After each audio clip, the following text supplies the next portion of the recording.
Hello, my name is Margot Ling, and I've written a book called Tales of Horror. And it can be purchased on Amazon,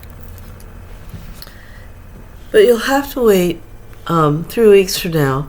It's February the 2nd, 2023-21. So this is my little book, and I'll read to you. Halloween is coming to town. If I can read it.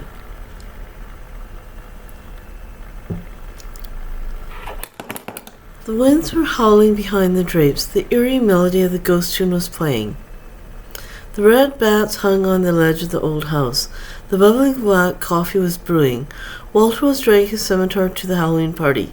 He was disguised as a pirate. There was a strange pen he cherished. It was given him for Halloween for doing well at school. The strange pen was a ghost entertainer's souvenir. He'd read about the ghost entertainers. He was their biggest fan. Once he received his paycheck from his summer student's job, he'd go out and buy the records. He absolutely adored this acting singing troupe. It seemed as if they were from another world. Walter could not wait for the ghost entertainers to come to town. He'd bought tickets to see them perform. He clung to the dream of having them sign his autograph book. That night, something peculiar happened to him. He started to have a dream about his life with his Uncle Dick. He kept on thinking about the pen his Uncle Dick gave him. It was a multicolored pen. He had heard a tale about this pen that each time someone signed with it, that person would meet his death.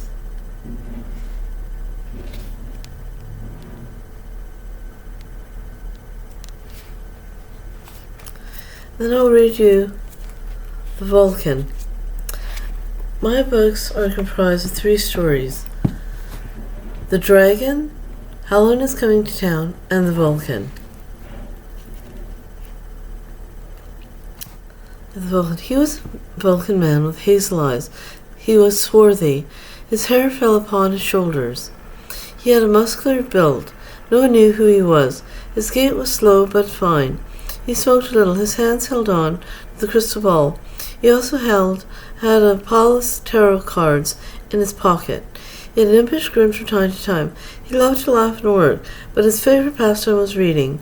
One day he had hoped to work for a newspaper plant. He had this dream to be a writer ever since he was a little boy. He hid behind the large gate covered in ivy. He knew he was a small voice in a world inhabited by giants. Yet to be keener, better, and smarter, he went out and explored the world. He learned of the news events before they actually happened. It was the magic of the prophecy. He believed in wizardry, and now he had something that came almost as close in magical prophecy as his crystal ball.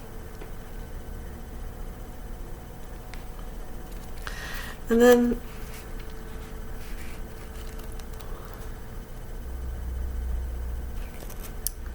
I'll read you a little bit of The Vulcan.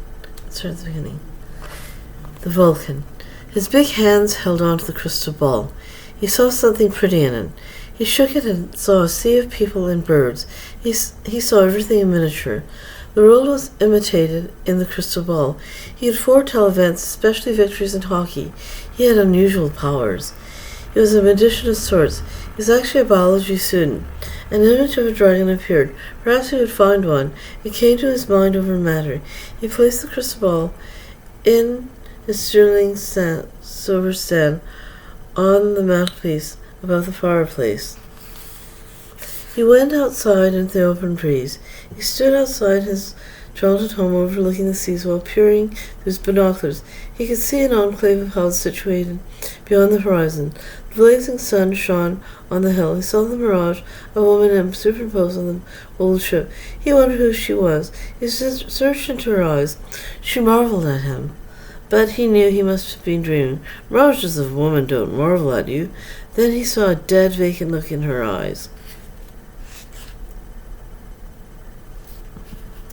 Well, I hope you will enjoy my book. I'll read you another excerpt of